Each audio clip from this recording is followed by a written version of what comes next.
Quem conhece essa música? Parece a do Mamonas. O começo. Conhece? Sextou! E o Gazeta Esportiva está no ar. Vem com a gente fechar mais uma semana maravilhosa, intensa, potente, um pouco tensa em alguns momentos. Mas comigo aqui no estúdio tá uma dupla daquelas. Eles manjam muito de futebol. Alex Miller! E ele, o terror das garotas. Não tem isso não. Olha, não sou terror de ninguém. Agora ele fica assustado. Não sou terror de ninguém. Marcelo Bozégio!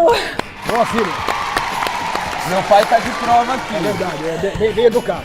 Hoje a gente vai falar sobre a grande final da Libertadores entre Atlético Mineiro e Botafogo. Tem também a indicação do Vini Júnior ao prêmio de melhor do mundo da FIFA. E o Corinthians? O Corinthians faz os ajustes para duelar amanhã com o Criciúma. E quanto será que já arrecadou, hein? A gente vai mostrar para vocês, hein? Tá indo bem! Tem ainda Alexandre Silvestre e José Paes com as notícias mais quentes de Palmeiras e São Paulo. Tudo isso e muito mais depois dessas dicas. A gente está de volta e eu começo aqui falando do livro Sedução Algorítmica. Vocês viram esse livro aqui? Que beleza, hein? Sabe quem é o autor deste livro? Eu sei. É o nosso diretor, o Júlio Deló, que trabalha aqui no nosso departamento do Gazeta Esportiva, nosso diretor de imagem. E ele escreveu essa obra aqui, super interessante, que fala sobre a dificuldade que algumas pessoas podem ter em lidar com as redes sociais. Criança, jovem ou adulto, passam por algumas dificuldades. É muito interessante, eu ainda não li, mas ele começa falando, né, que a nossa atenção está sendo disputada justamente nesse momento pela rede social, né? Pelas telas, de um modo pelas geral, telas, né? todos os tipos de tela. Exatamente. Então, Pô, Julião, quero um exemplar, hein? Como maravilhoso, compra. Filho. Não, mas Sedução onde? algorítmica, Júlio Deló, pede pra ele compra. Onde? No açougue que compra esse. Nossa. Onde? Na livraria. Dá um Google. Não são todas livrarias. Que é isso? Quem não vende esse livro Ó, tá por fora. Vende no dilemadigital.com.br. Tá vendo? Dilemadigital.com.br. Excelente. A gente vai acompanhar mais uma homenagem merecida ao eterno Pelé. A Marina Buffon visitou a mais nova exposição em tributo ao rei do futebol em São Paulo e mostra tudo pra gente.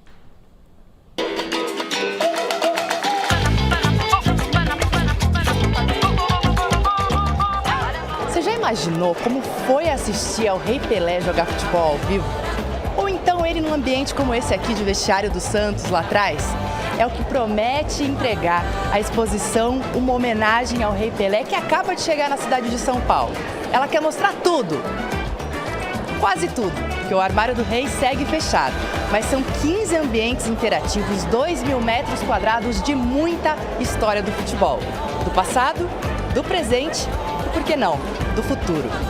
E ele chegava no vestiário e deitava não sei se a marca, não fui ver ainda, a marca do vestiário. Ele dava uma cochiladinha e acordava, acho que ele ia lá no céu e voltava, entendeu? Todos nós sentimos saudade dele. Ele foi uma pessoa especial na vida de todos nós. E todo o acervo da exposição tem essa missão mesmo, de trazer o rei um pouco mais para perto. Uma exposição para quem não viu Pelé jogar, para entender por que o pai e o avô falavam tanto do Pelé. Foi um trabalho bastante grande para criar uma narrativa diferente, que fosse interessante, lúdica. E olha que baita cenário para uma foto, hein? A barbearia do seu Didi, responsável por cuidar do topete do Pelé por mais de 60 anos, foi muito bem representada. E os gols do rei? Dá para ver da arquibancada também. Eu sei que você está morrendo de vontade de ver tudo isso. Então aproveita porque a exposição abre de terça a domingo e tem ingressos de R$ 40 a R$ 80 só até março de 2025 lá no Shopping Eldorado.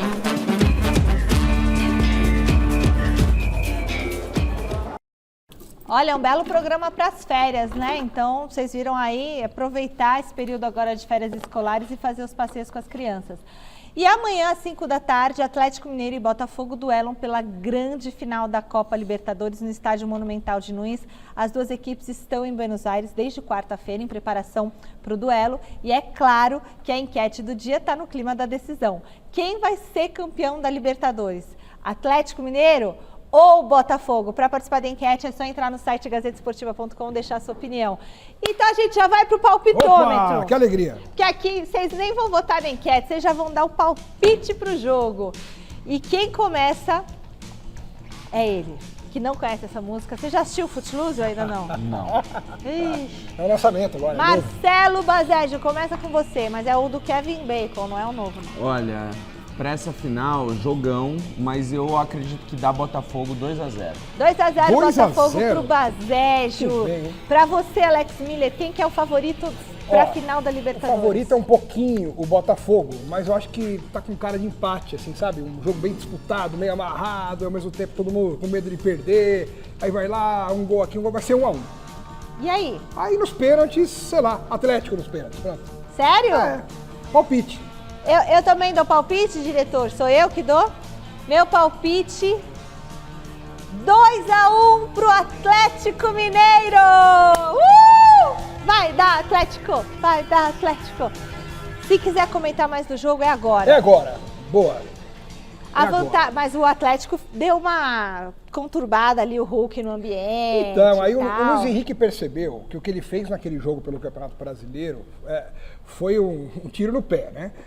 E o Hulk aproveitou sabiamente, do alto da sua experiência, além da qualidade que ele tem com a bola nos pés dentro de campo, o Hulk criou um clima para essa final, a ponto de o Luiz Henrique ter percebido o que fez e depois ter pedido desculpas, né? Olha, peço desculpas, para tentar dar aquela amenizada, né? Agora, bola por bola e fase por fase, É o Botafogo. é evidente que o Botafogo é o favorito. É. Né? Eu não estou aqui brigando contra os fatos, contra a realidade. O Botafogo hoje tem um time mais acertado, mais ajustado, muito forte em todos os setores, jogadores experientes, taticamente muito bem, fisicamente idem e tecnicamente nem se fala. O Atlético está muito mal no Campeonato Brasileiro. Porém, ele é formado por jogadores também experientes e de qualidade, que numa bola, numa jogada, num chute, num lançamento, pode também decidir essa final. É uma grande decisão, eu estou com uma expectativa muito legal desse jogo como um todo, por isso que eu acho que o empate tem, sei lá, sim, eu estou sentindo cheiro de Onde passa empate. esse jogo? Na Globo. Na Globo?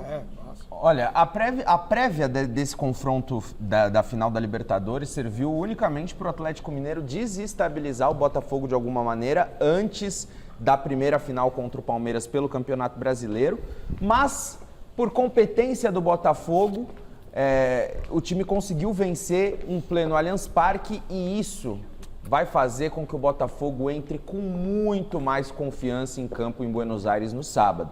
Se o Botafogo vai ganhar, a gente não sabe. Mas essa estratégia do Atlético Mineiro, que até faz parte do jogo em tentar desestabilizar emocionalmente o seu adversário da final da Libertadores, caiu por terra. Porque o Botafogo correspondeu e ganhou do Palmeiras, manteve a liderança do Campeonato Brasileiro, segue cada vez mais próximo do título e com muito mais confiança para talvez emendar um segundo título ainda mais importante do que o Campeonato Brasileiro. É lógico, o Atlético Mineiro tem jogadores, peças individuais que podem definir a partida a qualquer momento. A gente fala de Hulk, a gente fala de Paulinho, tem o Scarpa, que é um grande jogador. Mas o Botafogo, coletivamente, eu ainda acho que está um pouco à frente. O trabalho do Arthur Jorge é espetacular. E individualmente também o Botafogo tem grandes peças. Não, e a verdade é que depois que ganhou do Palmeiras esses 3-1, o Botafogo tá grandão. Tá grandão. Então, assim, a verdade é muito capaz de dar Botafogo, tipo 90%. Não, 90 é muito, Michel. Mas eu tenho muitos amigos que são de Minas Gerais. Entendeu? Eu também então, em homenagem aos meus amigos mineiros, vou torcer para o Atlético. Fim de semana tem muito jogo importante da 36ª rodada do Brasileirão. O Zé Paz preparou um resumão com tudo que você precisa saber. Fica de olho. Bom, agora o Zé Paz está chamando. Opa. Direto do CCT da Barra Funda. Boa noite, Zé. O São Paulo já está pronto para enfrentar o Grêmio no domingo? Prontíssimo, minha querida Michele Janela, prontíssimo. Beijo grande para você, abraço aí para todo mundo que está acompanhando a edição desta sexta-feira do Gazeta Esportiva. E não tem lá, assim, boas notícias não aí para a torcida São Paulina. O Caleri não treinou ontem, não treinou hoje, treinou separadamente, não treinou com um grupo de jogadores, por isso deve ficar fora dessa partida importante diante do Grêmio no próximo domingo às 4 horas da tarde. O Wellington, esse vem trabalhando normalmente aí com o grupo, então pode ser que pinte ali na lateral esquerda do São Paulo, pelo menos no banco de reservas, ele que não atua desde o finalzinho de outubro, lá naquela vitória para cima do Vasco no Brinco de Ouro da Princesa por 3-0, o Caleri fora desde o dia 9 de novembro, na vitória do São Paulo para cima do Atlético Paranaense no Morumbi, então o técnico Luiz Zubeldia deve ter aí que mexer mais uma vez nesse time. Osmar Menezes vai mostrar para vocês como é que está o clima nesse momento aqui nos arredores do CCT da Barra Funda. Ainda tá claro, viu, Michele? Verão é só mês que vem, mas ainda tá claro por aqui, 18 horas e mais 15 minutinhos. São Paulo que trabalhou hoje no período da manhã aqui no CCT da Barra Funda, viaja amanhã lá para Porto Alegre para esse jogo importante. Deve ter o Rafael no gol, o Igor Vinícius na lateral direita, miolo de zaga ainda modificado, né? Pode ter a volta do Arboleda, o Juan pode ir para o banco, o Alan Franco deve ser titular de novo. A dúvida é na lateral esquerda, se joga o Sabino, que volta aí de suspensão, né? Volta a jogar pelo São Paulo, pode ter o Wellington, como eu disse. No meio deve ter Alisson, Luiz Gustavo, Luciano. Lá na frente o Luciano vai jogar muito provavelmente junto com o Lucas, com o Ferreirinha. E aí fica a dúvida. Quem que vai jogar? Vai ser o André Silva? Muito provavelmente sim. Caleri, como eu disse, nos últimos dias aí vem treinando separadamente aqui no CCT da Barra Funda. A gente bateu um papo com o Lucas Moura, depois aí do jogo do São Paulo no final de semana contra o Atlético Mineiro, sobre o São Paulo muitas vezes forçar o jogo pelos lados, não conseguir construir pelo meio as jogadas. E aí o Lucas Moura deu uma explicação pra gente, depois eu quero a opinião de vocês. Roda aí Lucas Moura aqui no Gazeta Esportiva. Eu acho que é a característica do nosso time, né? Que é um time muito agudo pelas pontas, né? Quando eu jogo ali pela ponta, o Ferreira do outro lado, o Érico, o Rato, então é um time que tem essa característica, né? A gente não tem esse meia que pensa o jogo, que acha esse espaço assim, né? O camisa 10 clássico mesmo, né? O Luciano é um grande jogador, mas até para evitar essas polêmicas de vocês, é um grande jogador, mas ele tem uma característica mais de finalizador, né? Mais jogar perto do atacante ali, tanto é que os números deles estão aí, né? Fazedor de gols, então ele não tem essa característica. Tem jogadores que são agudos, que jogam pelas beiradas, então óbvio que a gente vai explorar mais isso. Tá aí o Lucas Moura aqui no Gazeta Esportiva, eu quero saber a opinião de vocês. O presidente Júlio Casares já disse que pro ano que vem pretende ali olhar com carinho para a meiuca do São Paulo, pretende contratar um meia. Vocês acham que precisa, não precisa? O Rames Rodrigues não deu certo aqui no São Paulo, as laterais serão olhadas, como eu já disse aqui no Gazeta. São Paulo quer contratar principalmente um lateral esquerdo. Então eu devolvo para vocês aí só uma última. Michel Araújo com edema na panturrilha, tá fora desse jogo contra o Grêmio. E aí, Michele, precisa contratar um meia, não precisa? Vai daí, minha amiga, beijo grande para todo mundo. Beijo, Zé. A questão é que está cada vez mais rara essa posição, né? Esse personagem, o meia do futebol brasileiro. São pouquíssimos e pouquíssimos os que têm qualidade e relevância. Não, isso é verdade. O São Paulo fez uma tentativa com o Rames Rodrigues, mal sucedida. O Rames não era o meio-campista que a diretoria acreditava que ele pudesse ser aqui no futebol brasileiro, porque o Rames Rodrigues não estava disposto a correr o que os outros jogadores correm, e o São Paulo ele quer um perfil de atleta que se dedique, que seja aguerrido, que não é as características do Rames Rodrigues. Se o São Paulo vai conseguir achar um meio-campista com essas características, com esse perfil na próxima janela de transferências, não sei. Até porque a partir do ano que vem o cinto vai apertar, porque o São Paulo vai ter que se submeter a uma série de imposições administrativas do fundo que vai ceder um bom dinheiro para que o São Paulo possa pagar suas dívidas. Então a tendência é que o São Paulo pise ainda mais no freio em termos de contratações.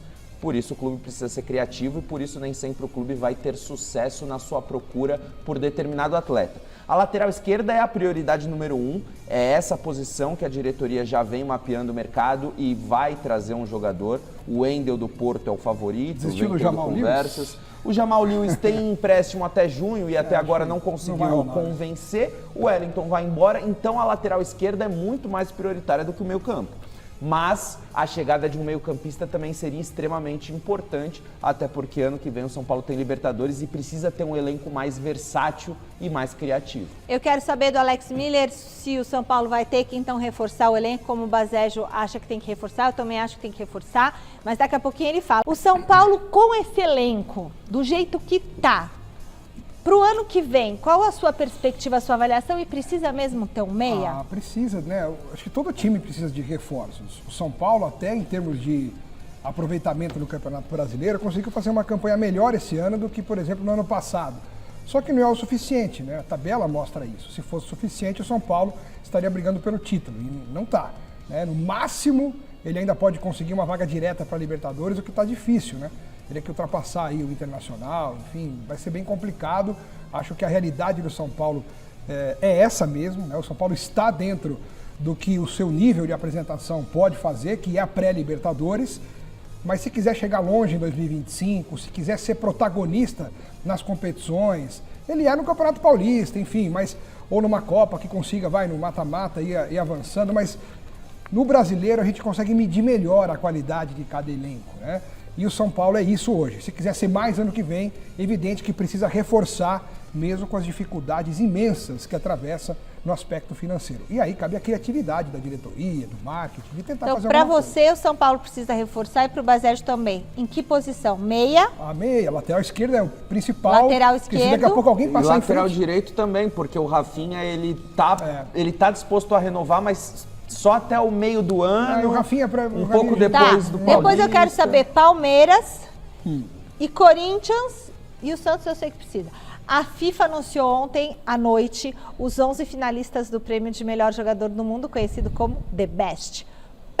Desculpa. O único brasileiro na lista é o Vini Júnior, que volta a concorrer com o Rodri depois da vitória do Espanhol no Bola de Ouro. Vamos então aos 11 indicados. São 6 nomes do Real Madrid: o Vini Júnior, Bellingham, Mbappé, Valverde, Carvajal e o Kroos.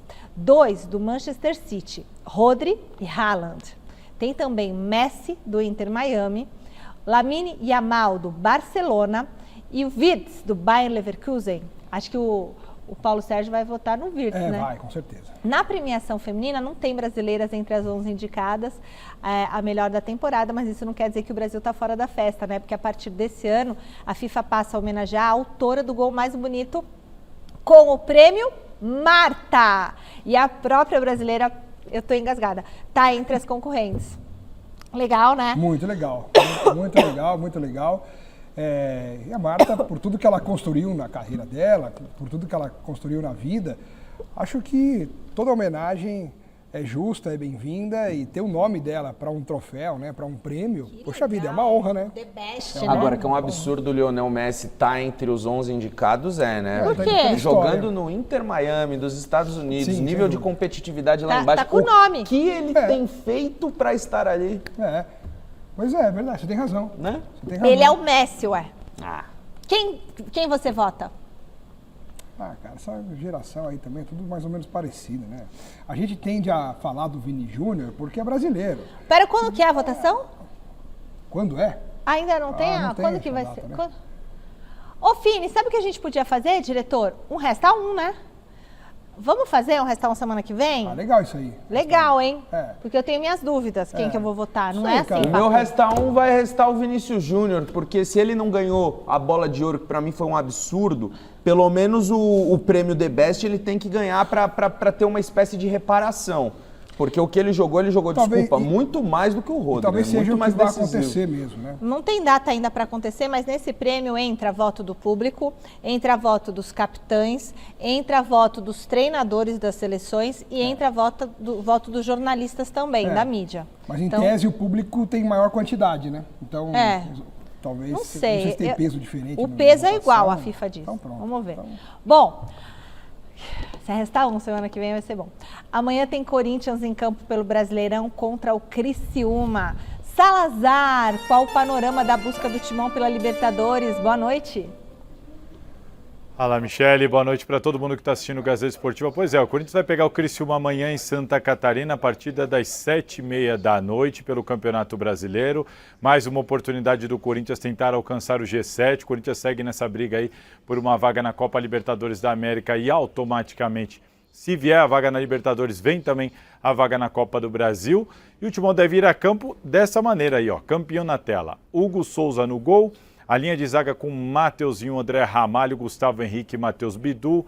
Meio de campo com Ranielli, Carrilho, Breno Bidon e Rodrigo Garro. E aí vem a grande novidade. A dupla de ataque titular de volta é o que tudo indica. Memphis Depay de volta depois de cumprir suspensão contra o Vasco. Yuri Alberto, que está tratando uma lesão na coxa direita, aparentemente está recuperado e tem tudo para começar essa partida como titular. Esse deve ser o Corinthians, então, que vai pegar o Criciúma para se manter nessa briga aí por uma vaga na Libertadores e na Copa do Brasil, como eu já disse, Mi.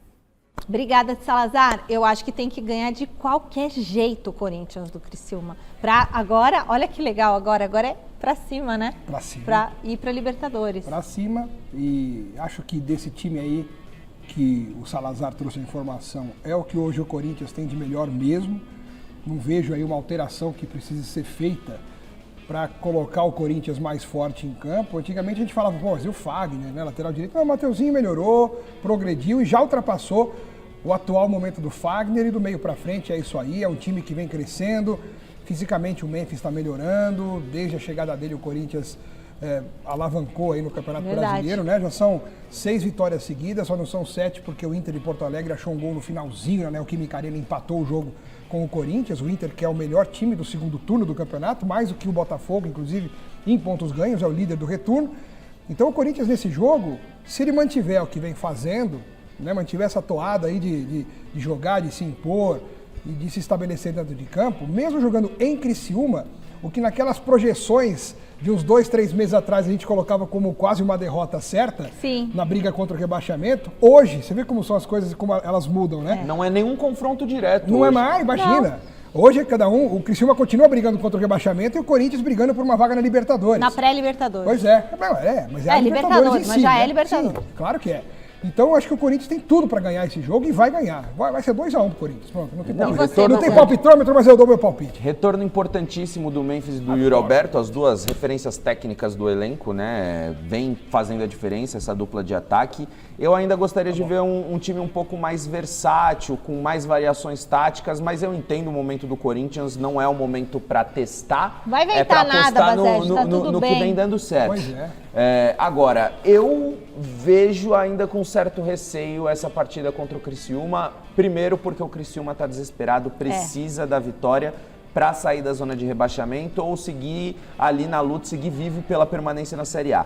O Criciúma tem feito bons jogos contra grandes equipes, principalmente quando as enfrenta em Criciúma. Verdade. Então o Corinthians tem que abrir o olho, porque às vezes nesse oba-oba, nessa sequência de vitórias, o excesso de confiança pode atrapalhar um pouco. Sobretudo agora que a pressão está bem menor, o ambiente já é mais leve, os jogadores já entram em campo mais relaxados, então o Corinthians precisa abrir o olho para seguir pontuando e não deixar um possível salto alto atrapalhar os planos da equipe rumo a essa tão sonhada vaga na pré-Libertadores. Gente, e como tá o site lá? A gente vai falar agora? Daqui a pouco a gente vai mostrar como que tá a doação. Eu já entrei no site hoje, aí você viu que você doa e aparece o seu nome lá. É muito legal isso, né? Aí todo mundo, você vai doar, você vai doar. Falei, eu quero estar meu nome lá. É muito legal isso. Poxa, bacana demais. Mas daqui a pouco a gente vai ver quanto tá, porque ontem quando a gente mostrou aqui tava com 7 milhões. Agora eu já vi que tá bem mais. Mais que dobrou. Atenção, atenção! Tá! Mas é só daqui a pouco, o diretor não deixa falar agora, porque agora a gente vai rodar e falar do Palmeiras. Silvestre Stallone, eu quero saber o seguinte, Silvestre, você está muito bem posicionado aí em frente à academia de futebol, e qual conta que o Verdão está fazendo para esses jogos que restam? Como é que está a situação do Palmeiras, Silver? Boa noite. Tudo bem, Michele. A matemática é básica, é simples. Restando 2 rodadas para o fim, Palmeiras vai jogar contra o Cruzeiro quarta que vem em Minas. Tem que ganhar esse jogo. E o Botafogo perder para o Internacional no mesmo horário na próxima quarta-feira. Se essa combinação ocorrer, o Palmeiras reassume a liderança do Campeonato Brasileiro e aí vai depender só dele. Palmeiras no último jogo em casa, Allianz Parque, contra o Fluminense. Uma reviravolta desse tipo no Campeonato Brasileiro por pontos corridos, com 20 clubes, no formato de 20 clubes, pontos corridos, nessa situação de agora, só aconteceu 2 vezes. Faltando 2 rodadas, o líder ser desbancado para quem vem de trás cravar o título. E as 2 vezes que isso aconteceu, o campeão foi o Flamengo. Em 2009, passou por um monte de concorrentes, inclusive pelo Palmeiras, que foi líder boa parte do campeonato, e sucumbiu na reta final. E em 2020, só que aí o Flamengo desbancou o Internacional. Então, uma façanha difícil, que só aconteceu 2 vezes, mas que na matemática é possível. E se você analisar, fora da matemática também, porque o Botafogo vai decidir a Libertadores, vai voltar com a ressaca ou de campeão ou de vice-campeão da Libertadores, e aí vai ter que encarar o Internacional, que faz uma excelente campanha nesse retorno do Campeonato Brasileiro.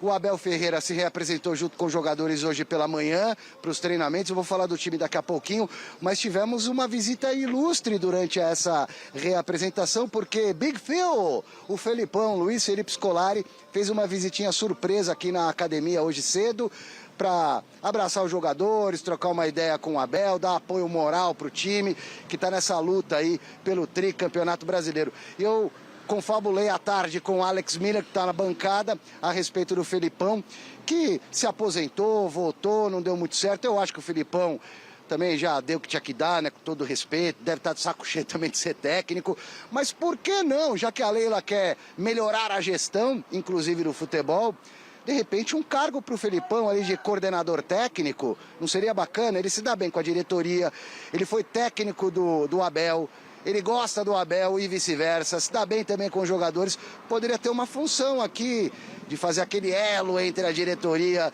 e o vestiário. Uma ideia, não é uma informação, Michele. Volto já com mais do Verdão, que já está treinando para o jogo contra o Cruzeiro. Legal, Silvestre, fica aí. Deixa eu te perguntar uma coisa. Passou de ano? As notas não foram divulgadas, mas até esse momento eu estou com todas elas azuis. Vou passar. Mas eu quero saber. Eu diria verdes. Eu quero saber a média, né, Silvestre? Tem que ver, eu quero saber, hein? Tô de olho, Silvestre. Falando desse. Tá falando ali, ó. 9. São 10 matérias no ano. Nos meus cálculos eu tô com média 9. Eu tenho uns 2,10, alguns 9,5, alguns 9. Uma eu passei raspando, 7. Que a média aqui da Casper é 7, né? Parabéns! Nota 10!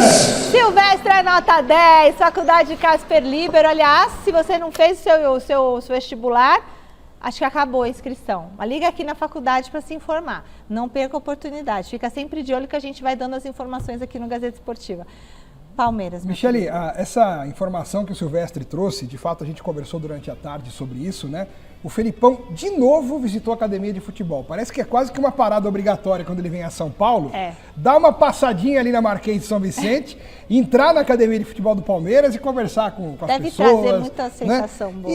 E de fato, eu já venho pensando isso há algum tempo, mas como o Felipão ainda insistiu em ser treinador, isso nunca veio assim à tona como algo muito forte.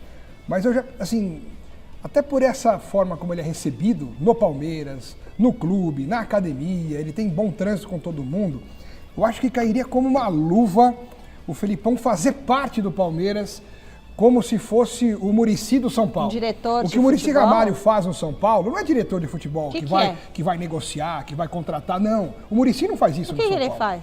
Ele faz aquele meio campo, gestão de elenco, gestão de grupo, conversa com a diretoria sobre alguma coisa que está acontecendo no grupo e vice-versa, ele vai no grupo, a experiência que ele tem, Às vezes tá mais perto do atleta, porque talvez o treinador não tenha o tempo, porque precisa, né, ter aquele tempo. Acho de que uma qualidade pessoa ali. que é exatamente o que o Muricy faz no São Paulo. O cargo do Muricy... Qual é o nome do cargo do Muricy?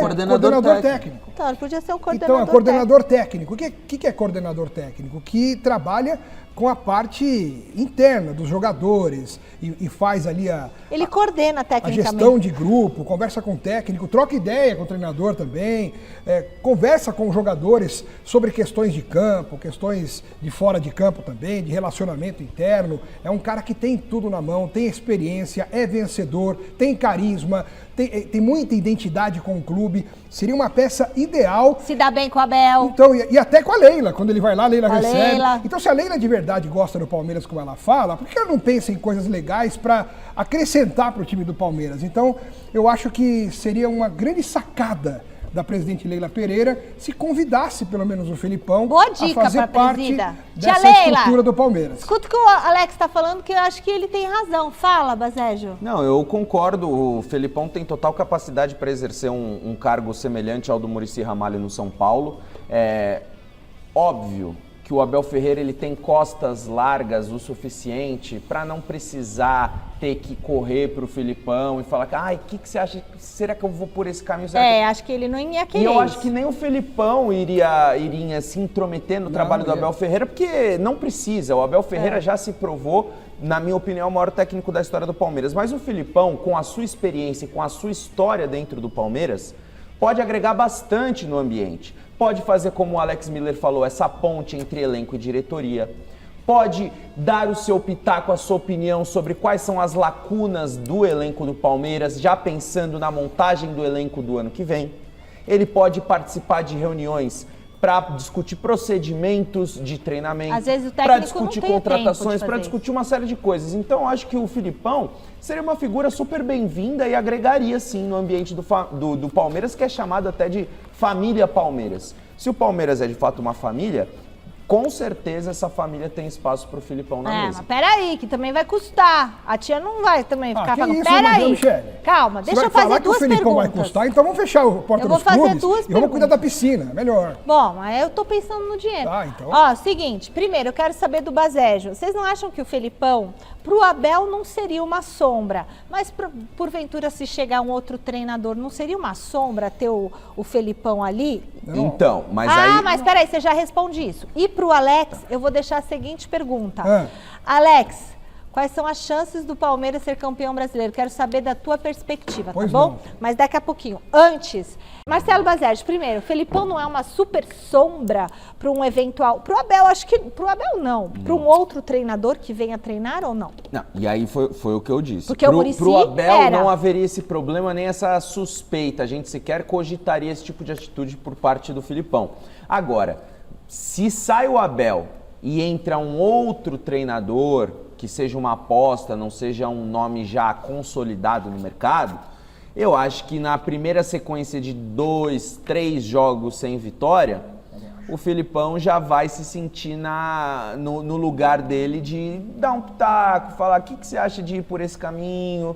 E aí eu até acho que ele deve fazer isso na condição de coordenador técnico. O Muricy Ramalho, ele não intervia, por exemplo, com o Dorival Júnior, mas passou a intervir mais com o Thiago Carpini, que era um treinador mais jovem, que talvez precisasse de mais respaldo, de mais dicas, conselhos do Muricy. Mas o técnico jovem deveria aceitar e mais ainda... aproveitar. Ele deveria ser sábio para aproveitar a presença de um Muricy, de um Felipão e buscar conhecimento, aprender. Sugar tudo que ele tem para ensinar. É óbvio, então essa coisa que seria uma pressão, eu não acho não, eu não concordo. Com o Abel, claro que isso aí não se aplica, mas se vier um técnico jovem e o Felipão estiver nesse cargo, vamos supor, né, hipoteticamente nós estamos falando, eu acho que é numa boa. Acho Alex, que e as pessoas têm que chances ser inteligentes, né? Do Palmeiras ser campeão? Chances do Palmeiras ser campeão?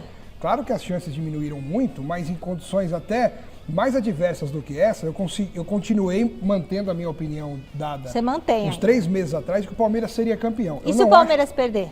Aí perdeu. Aí acabou. Aí acabou. Se perder, perdeu, mas se ganhar, mas ganhou. Se o Palmeiras perder esse próximo jogo... Não, aí não. Assim, o Palmeiras... Não, depende muito. Depende, se o Botafogo perder também. Se o Botafogo perder os dois, o Palmeiras pode ganhar só um e perder um. Então não tem problema. O que importa é o Palmeiras tirar 3 pontos em 2 jogos. Como é que faz isso? Com o Botafogo perdendo 1. É óbvio que é mais fácil o Botafogo perder para o Inter em Porto Alegre do que para o São Paulo em casa. Ainda mais o São Paulo, que não deve estar disputando mais nada. Eu duvido que o São Paulo vai se empenhar e dar a vida para ganhar do Botafogo. Mas até aí o Palmeiras com o Fluminense é a mesma coisa. O Fluminense também pode fazer... Mas o Palmeiras vai precisar ganhar para ser campeão. Eu tô falando e de um time que não tem mais nada a fazer. Sim. Eu tô falando de um time que não tem mais o que fazer, que seria o São Paulo na última rodada. Né? O São Paulo na última rodada. Se o Palmeiras depender do São Paulo para ser campeão, esquece.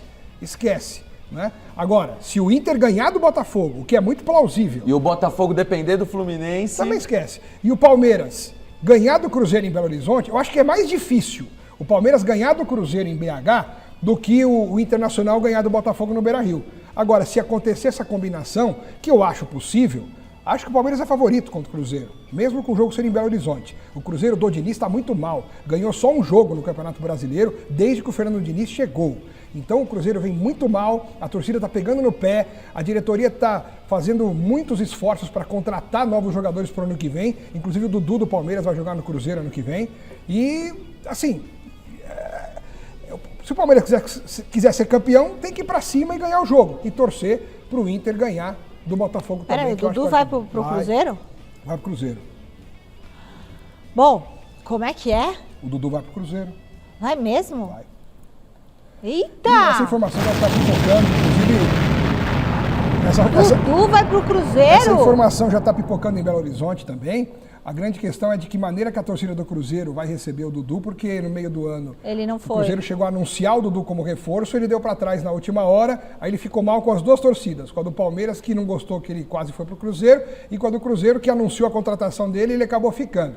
Mas agora, o grande problema no Palmeiras é que a presidente Leila Pereira, mais do que qualquer pessoa, não quer mais o Dudu lá, não suporta o Dudu lá, não sei se é por causa da vaidade, que as estrelas se ofuscam, então quem manda tem que cuidar das outras para não aparecerem muito, ou se ela não gosta dele porque tem bafo de onça, ou se não gosta dele porque ele é muito baixinho, ou se não gosta dele porque ele Alex, custa muito caro. Ela não é que ela não gosta dele, eu acho que talvez essa história do Dudu ficou muito mal resolvida. Ele errou, ele né? errou feio, ele pisou na bola, então, botou o pé pelas mãos, as mãos pelos pés. E a partir daí ela parou de gostar dele. E eu faria também igual. Então, eu falei, quer ir embora, vai. Eu não ia querer ficar. É quando uma pessoa não quer continuar trabalhando com você, então, você tem que deixar livre para ir embora. Claro. Aí ele arrependeu e ficou. Claro. Agora vai. Vai, mas aí arrependeu e ficou. Então não ficasse lá. Então não aceitasse ele ficar. Não, mas tinha contrato. Tem contrato ainda. Então eles pagam. Tá, mas agora ela não quer mais que ele vire o ano no Palmeiras. Ela tá dando um jeito. Eu quero falar de coisa boa. Vai, você pediu pra eu falar, eu tô falando, então tá bom. Porque Dudu sair do Palmeiras também o coração dói. Mas que ele seja feliz também no Cruzeiro. Vou falar da dívida da Neoquímica Arena, que a arrecadação continua e a arrecadação só está aumentando. Salazar, volta para cá para fechar esse noticiário do Timão com a gente. É, aquela média que a gente apresentou no primeiro dia, ela está se mantendo, né? Segundo dia, já a doação, né? Todo o montante arrecadado já superou os 2%. Se continuar assim, em menos de 100 dias, a Neoquímica Arena pode estar quitada. Né? O Corinthians pode alcançar ali, a Gaviões da Fiel pode alcançar a meta de 700 milhões. A última atualização foi ali um pouquinho antes das 4 horas da tarde e a gente já tinha quase 15 milhões, né? 14 milhões, 996 e uns quebrados ali.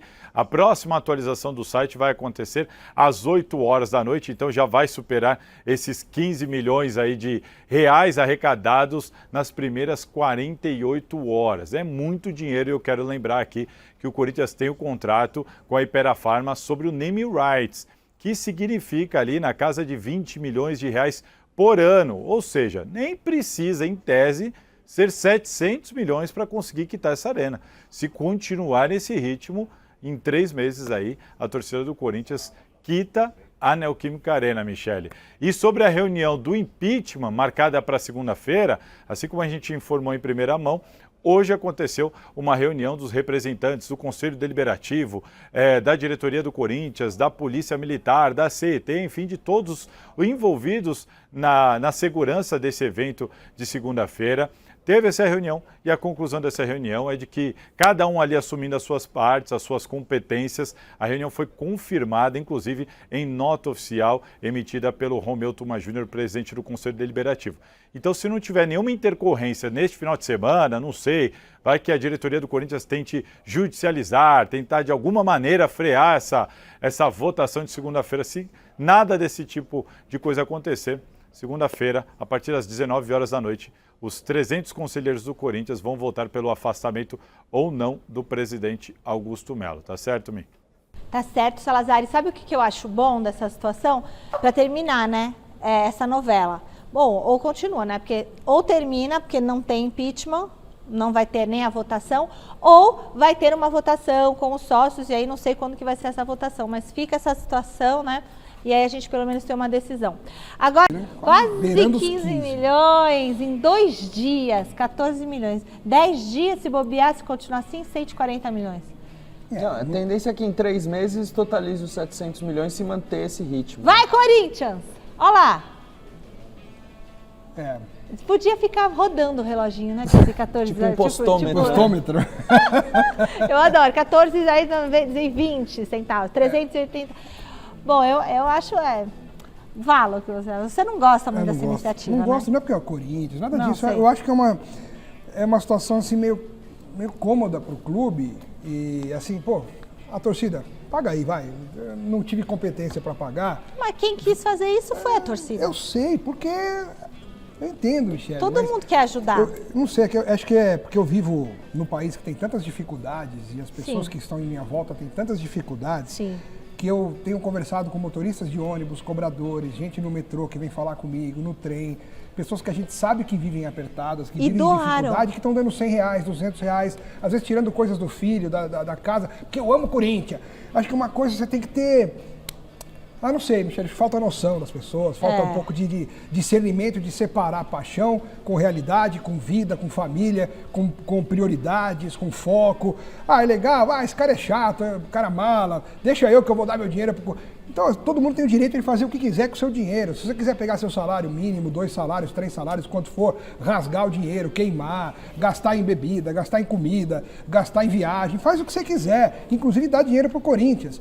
Mas é que eu não consigo só ver isso como algo, que legal, poxa, o Coringão vai ter o seu estádio porque a torcida bancou. Poxa, parabéns, mas sabe aquela coisa da vergonha alheia, do constrangimento? Eu entro por esse caminho por conta disso que eu expliquei. E o que o Basejo acha? Olha, se o Corinthians conseguir atingir o valor necessário para quitar a Arena, de fato será histórico. Vai ser mais um movimento que o Corinthians vai poder se orgulhar de ter na sua história, um movimento popular para levantar o Corinthians de fato, porque a gente sabe que a dívida da Arena é o principal empecilho para o Corinthians não se estabilizar financeiramente, embora a atual gestão do Augusto Melo não seja uma gestão austera financeiramente. E a gente tem que entender que quitando a Arena não significa que outras dívidas irão desaparecer. Claro. O Corinthians tem a dívida da Arena e também tem muita dívida de processos, dívidas bancárias. As dívidas somadas hoje são de 2 bilhões e 400 milhões. O estádio são 700 milhões. Vão sobrar ainda 1 bilhão e 700 milhões...